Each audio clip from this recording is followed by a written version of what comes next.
Hello and welcome to the big picture. As the year 2014 comes to an end, we will be looking at various areas and discuss how the country has done in those specific areas. Today we'll be looking at India's foreign policy.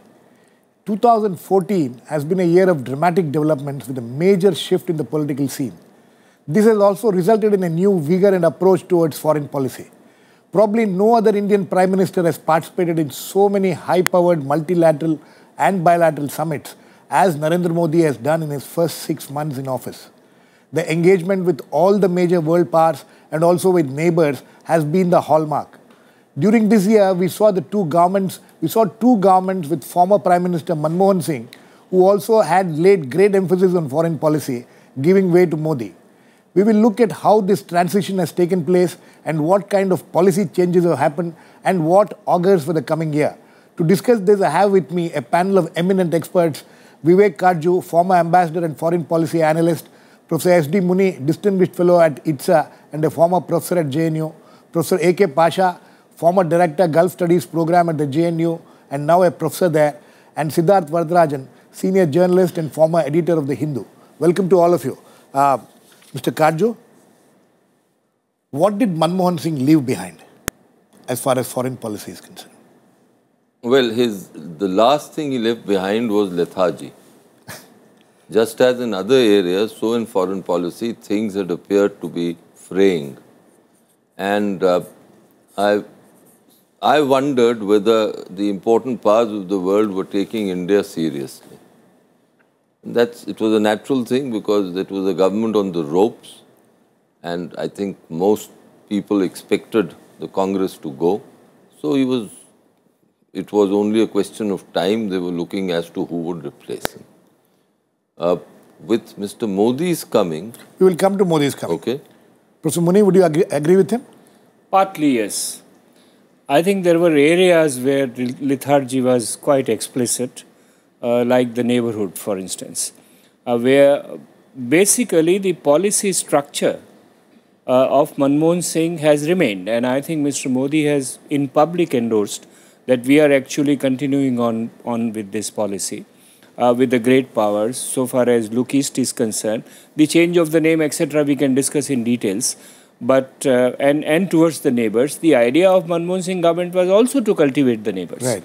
But it got derailed, as Ambassador Vivek Katju says, in terms of implementing them, in terms of action. And I mean, it's quite puzzling to many of us why it is that the kind of frequency with which Dr. Manmohan Singh visited other countries and interacted with other leaders, why he did not interact with the neighboring countries, except maybe Bangladesh or whatever. Okay. Professor Pasha, would you also take the same line, or you think that there has been some... Did Dr. Manmohan Singh, achieve anything at all in this year, in the first 6 months that 5 months that he was there? Yes, I think there were fairly credible achievements. As far as West Asia and North Africa was concerned, this area has been in turmoil, from Tunisia to Iran, Turkey to Sudan. Manmohan Singh was able to maintain balanced relationship between the Turks, the Iranians, Israelis, and most of the Arab countries. And he was able to safeguard the core interests of energy security, the welfare of our workers there, food security, trade, investments, and broader areas of security and stability in this area, despite upheavals which were largely due to foreign interventions and extremist elements trying to overthrow regimes, so on and so forth. So I think, in a nutshell, he laid the foundations of the policy which the present government is continuing. Okay, Siddharth, how would you look at this? It's interesting what Professor Pasha says. And if you see, we'll come to what is happening now, but that's a very important point. See, if you take a long-term view, if you review the 10 years of the Manmohan Singh premiership, because it's, I think, unfair to judge foreign policy performance the last 5 months, right? I think he's set a course in terms of recalibration of reconfiguration of India's relations with the big powers. He set a certain direction with the US and then when that had adverse consequences for the relationship with China. In his second term, he devoted some attention to repairing the relationship with China. Deepening the economic and strategic content of ties with Japan is another contribution that Dr. Manmohan Singh made. But I think the single largest weakness or failing of the former Prime Minister was, as Professor Muni says, the neighborhood. I think it's, the failure to, apart from the failure to visit all neighbors. But there engage them also. Lack of engagement, lack of being able to deliver on promises made, for example, to Bangladesh. I think that there was, on Afghanistan, on the other hand, I think very successful policy. But the immediate neighborhood of India, Pakistan, Bangladesh, Nepal, Sri Lanka, I think that his failure to personally involve himself and to lead from the front and to emphasize that this is a single most important set of relations for India, I think that was one weakness or one failing of the Manmohan Singh foreign policy agenda. Okay. Mr. Katju, now coming back to, okay, we now have what went wrong and what was wrong. But as Siddharth was talking about and Professor Muni, so that was the first priority of Mr. Modi, to engage with the neighbors, for his swearing-in ceremony, inviting all these neighbors. Was that a very deliberate step, knowing fully well how the neighbors must have been fed? No, I think that was a deliberate step, but if you take the last 6 months as a whole, there is a new energy and there is a new vigor which has been imparted to foreign policy making. And that is significant. If I use the word lethargic in the last, we are reviewing 2014. Right. In the first 6 months or the first 5 months, there was complete lethargy. That's been replaced with vigor. Right. And with engagement, in particular with the neighborhood. Right. So that's a clear difference. I think the stage is now being set. He's met all the world leaders and the stage has been set for achievement. And we've got to really see that all that now is promised, will it be translated into actual achievement on the ground in terms of promotion, safeguarding and promotion of our national interests? Right. So, Professor Muni, when Modi set out on this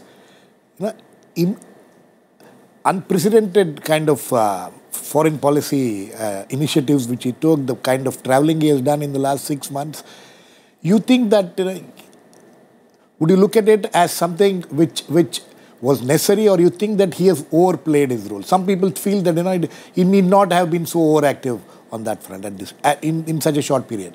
No, I wouldn't say that. But to begin with, the last, this is also unfair to Judge Manmohan Singh for the last 5 months lethargy, because this was election time. Yeah. Even the previous year we had seen the kind of... and all foreign capitals were, looking with their fingers crossed as to what happens, what does not happen. They knew clearly that this government is going out. They knew. No, fair enough. Of course they knew it. If they knew it, okay, that further confirms. If they knew it, then they would be shy. Exactly. Okay. Shy would anyway. Coming to Mr. Modi, I think he has been active and rightly so, and on all fronts. And he started, as you said rightly, with the neighborhood first, and did a very, I think, reasonably constructive initiative by calling all of them. Now, the failure, there are several. Firstly, we have not really assessed what the capacity and the mood in the neighboring countries is to respond to some of those initiatives which we are following. Secondly, on Pakistan front, it may be a little too early also to judge. Maybe, but there are factors, there are indicators which are very there. The change from, say, look east to act east. Right. It makes good noise, but in terms of substance, one has to assess as to what substantially is the change. In terms of great powers, I would want to underline one nuance, which I see, maybe right, maybe not.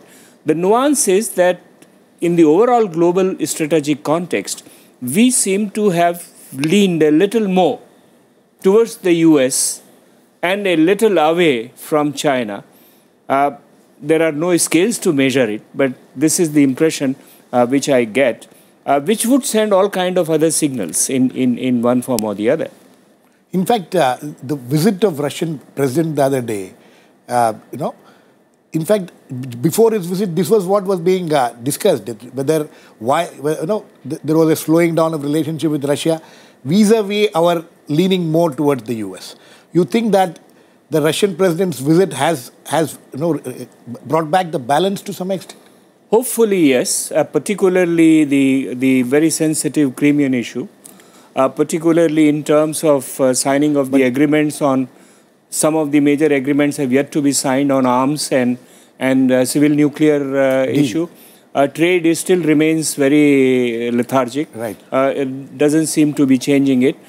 So yes, in a way, there are signs of balance, but the shift towards between US and China, I was not bringing in the Russians there, but between and China, there are very, very clear, I mean, if you have time, I can go into details. No, very clear indications that the shift has taken place. Professor Pasha, one of the things which is being said is post May 2014, after the new government has come in, non-alignment has had its problems in the past, but as Professor Muni is pointing out, there has been quite a marked shift, and this has resulted in some problems for certain countries.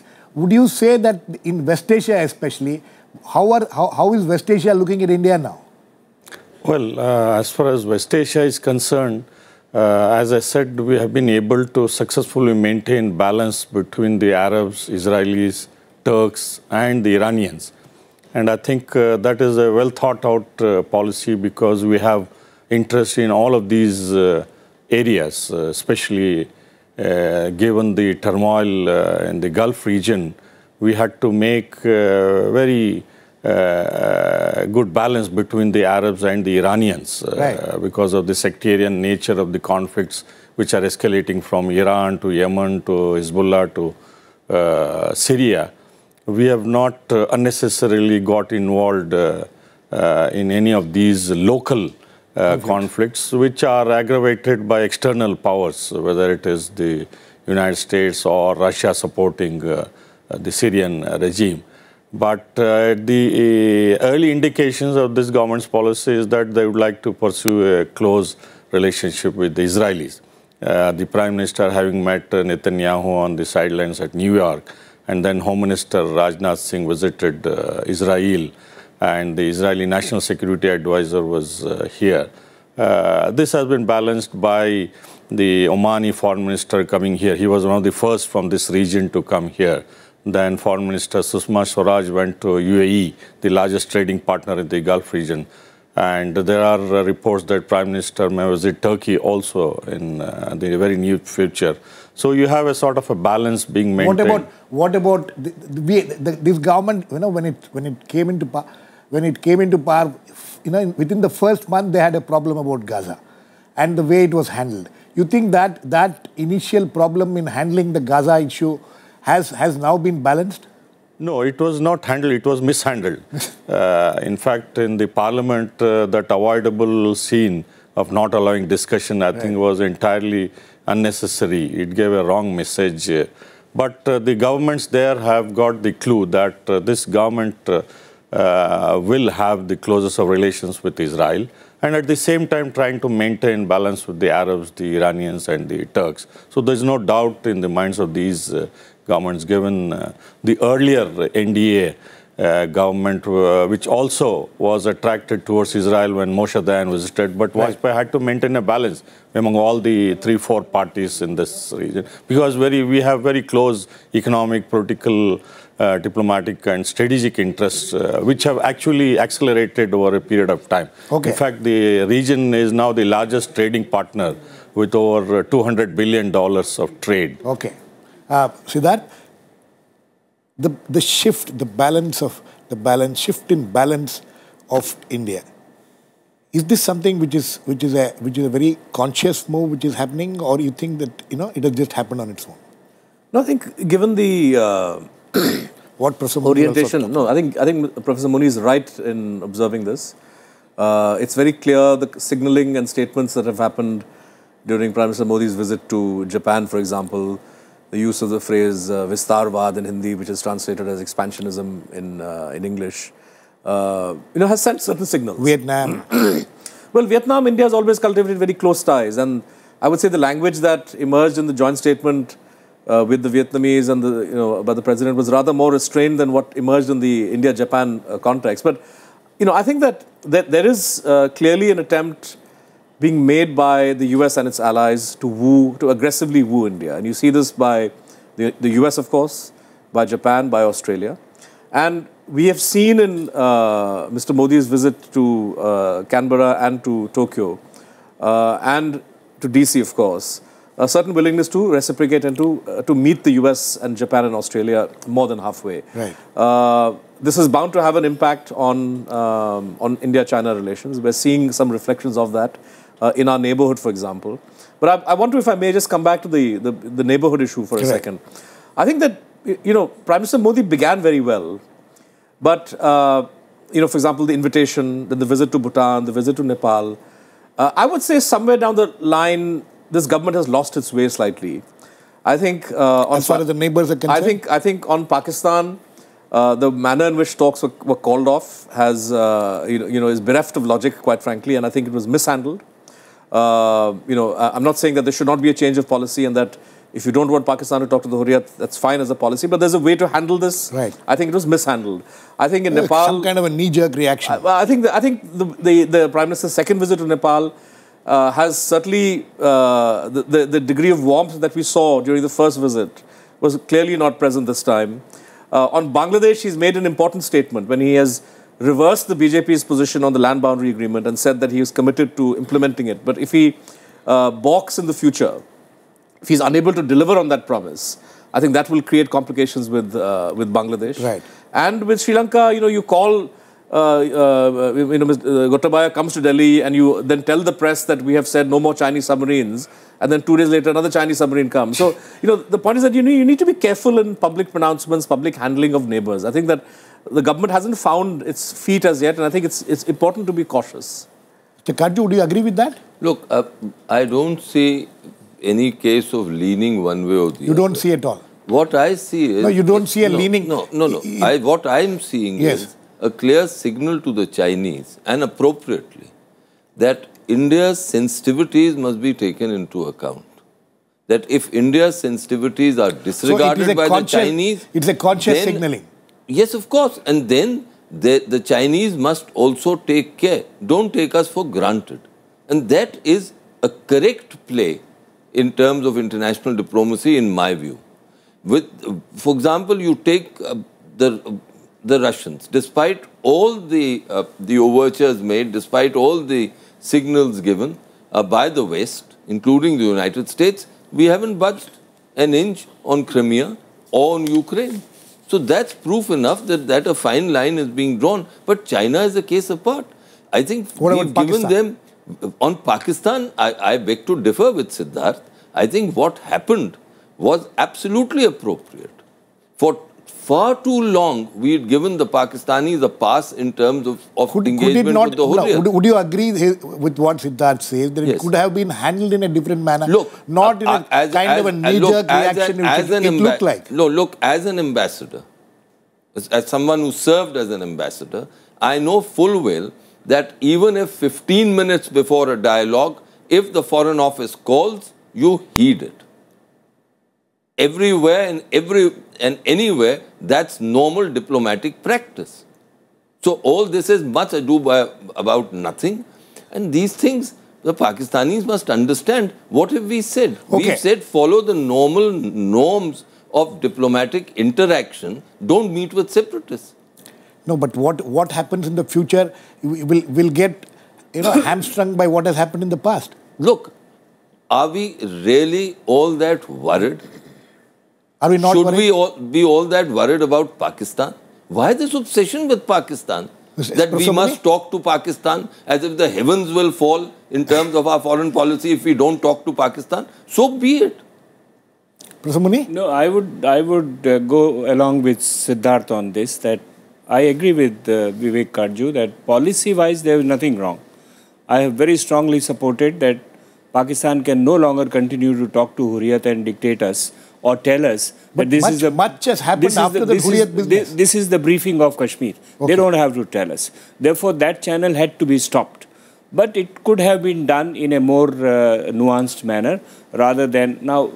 It's all right. Diplomatically, you can say 15 minutes earlier, but could we do it 15 days earlier? Exactly. We could have done it, and it should have been possible if this was our major concern. Now, secondly, Pakistan's implications in other areas must be seen. Right. For instance, at SAARC, we got some of the major agreements which we wanted to push through for integration in the region have been blocked by Pakistan. Happen, yes. And Pakistan has done it deliberately, yes. But it is a consequence. They are saying if you don't accept us on the table bilaterally, we will tell you or show you how you can proceed regionally. So yes, they are settling his course, but it is a consequence of a certain action which has taken place, which is, and coming back on China, I think, at no stage, for instance, the Buddhist conference and Dalai Lama is coming and is speaking, Dr. Manmohan Singh allowed it. The Chinese, thumb table said so many things. Salman Khurshid on other issues of the Chinese thumping the table. We did not ignore it. So the Chinese knew that there are limits beyond which you can press India in one way or the other. But the most important aspect would be comparing two joint communiques, one with President Xi and the other with President Obama. With President Obama, for the first time, we referred to South China Sea. Right. There was no need. Yes, it is true that what happened in Japan? Yes, we could go along with Vietnam, no doubt about that. But there was no need for that to be repeated in the US, which was a very clear indication. Then the press statement in the presence of President Xi last time, that unless border issue is settled, economic development cannot proceed beyond a limit. That was a kind of a message which showed the shift, as I am saying. Right or wrong, we will have to watch and see. To some extent, it was to pressurize China that you better behave on border issues. If that happens, we will all hail Mr. Modi for this kind of a shift. If something else happens, we will have to sit down and look at it. Yes, Professor Katju, what is your objection? No, my point is simple. On South China Sea, there is a certain consensus within Asia, and we are following that. Also, the Chinese never show sensitivity when it comes to our neighborhood, and we should go all out of our way to ensure that their sensitivities are protected. I find this strange logic. Siddharth, how do you see, the thing is that if you're going to stick your neck out, I'll give you a simple comparison. There is a lot of sticking of neck out happening. I'll give you a simple comparison. We are willing to sit with Obama and issue a joint statement referring to South China Sea that gives comfort to countries that China has a dispute with, like Japan, for example. Would Abe-san and Obama be prepared, like when India and China had a standoff and you had Chinese troops that were squatting in Indian territory? Would the Japanese reciprocate that warm feeling? They will not. Right? So I'm saying you need to be careful about, for example, it's one thing when President Mukherjee goes to Hanoi, which is in the region, and you issue a joint statement with the Vietnamese, which is the Indian Foreign Ministry line, that freedom of navigation in the high seas must be respected. It's a different matter when, as in Tokyo, the Prime Minister referred to countries that encroach on the seas of others. Until now, we've never said that South China Sea belongs to A or B. So when you use the word encroach on the sea of others, you're in essence making a value judgment. So I think that, and that's something that the Prime Minister and why refer in Indo-US joint statement? No, I'm not quite persuaded that we must get reciprocity in a US-Japan joint statement. Why not? My interest is what is the signal that is going out to China. No, I'm telling you how great powers behave. The great powers behave by also sending out particular signals without waiting for reciprocity. But those signals also can be misread. And also then we shouldn't crib. If in response to this, a Chinese Ambassador Saab, if in response to this a Chinese submarine comes to Sri Lanka, right, then we shouldn't be beating our press saying, hi, ab kya hua? No, we are not. Right? Please look at the national reaction. I agree with you that in there we've got to handle it differently with the Sri Lankans. We have leverages which we should use. Okay. But that's a separate argument. Professor Pasha, now we're running out of time. So you think that in these first 6 months there has been a lot of focus on Western nations, Western powers, and also on Look East policy. You think the Gulf and other areas have been to some extent neglected? No, Gulf and West Asia? At the outset, I would like to mention that I largely agree with Siddharth as far as Pakistan is concerned. Right. You see, we could have handled our prickly neighbor in a much more sophisticated way instead of what Ambassador Katju has been advocating. Number two, as far as West Asia is concerned, you know, from this region, most of the leaders, presidents, prime ministers, amirs, sultans, kings have visited here. But Manmohan Singh could find time only to visit Saudi Arabia, Oman and Qatar. I mean, its importance need not be overemphasized, but, you know, as the areas expand, we need to engage at the highest level, as Prime Minister has been able to do at BRICS, at US and China, Japan, or Nepal, so on and so forth. That will be the challenge yes, that's before a major, the government. Challenge. Another point I would like to underline here is that, you know, as far as this personal diplomacy at the highest level has been so far successful, and that is needed, I think. Very important breakthrough from the earlier prime ministers. But we don't see the foreign minister also visiting with the prime minister. For the implementation part through the MEA, the foreign minister, also external affairs minister, has to be part and parcel of this entire... Has to be seen with the prime minister. No, not once do I recollect any foreign minister going with Dr. Manmohan Singh. Okay. This is unusual. We are running out of time quickly. Yes. What are the challenges in the coming year? The challenges is to implement all that that has been promised. You see, a stage, as I said... What is the biggest challenge? The biggest challenge, I would imagine, would be in the neighborhood. And I think one country which hasn't been mentioned is Afghanistan. Absolutely. I know Siddharth mentioned that Dr. Manmohan Singh ran a successful policy. I think in the main it was good, but there were problem areas. There were certain sections of Afghan opinion that were neglected, and we are paying a price for it even today. Okay. So that is one area which requires far greater attention. The major challenge of India's foreign policy is the delivery deficit. If Mr. Modi can bridge that, it would be great. Secondly, I think the mismatch between the political statement and political behavior of the ruling party and its implications for foreign policy, like particularly in the neighborhood, Bangladesh, Pakistan, Maldives, you know, the internal polarization issue will eventually affect adversely. Okay. And we have to take care of bridging this gap, if at all it is there. Siddharth? I would say the one area that I would like to see progress is in firmer institutional arrangements within India. You know, it's unclear right now the balance between PMO and MEA, the role that the Honorable External Affairs Minister will play or has been playing in the development and execution of foreign policy. Right now, it's been a very PMO-centric, Prime Minister-centric policy, which has a positive aspect because I think that it's definitely infused dynamism.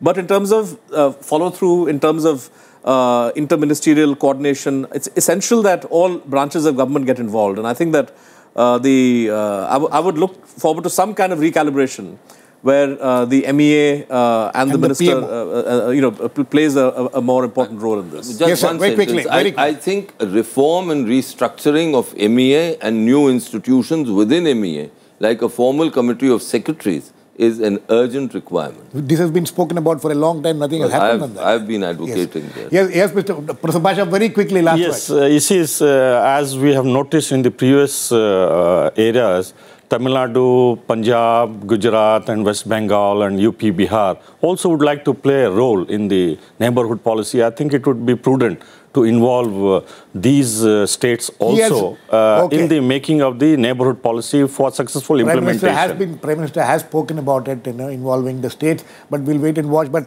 it's evident that Prime Minister Modi has begun well as far as his foreign policy is concerned. We'll have to wait and watch, as all my panelists say, the deliverables, how much will be delivered, how much will be implemented, and we'll wait and watch. Thanks to all my guests, Vivek, Katju, Professor Muni, Siddharth, Varadarajan and Professor Pasha.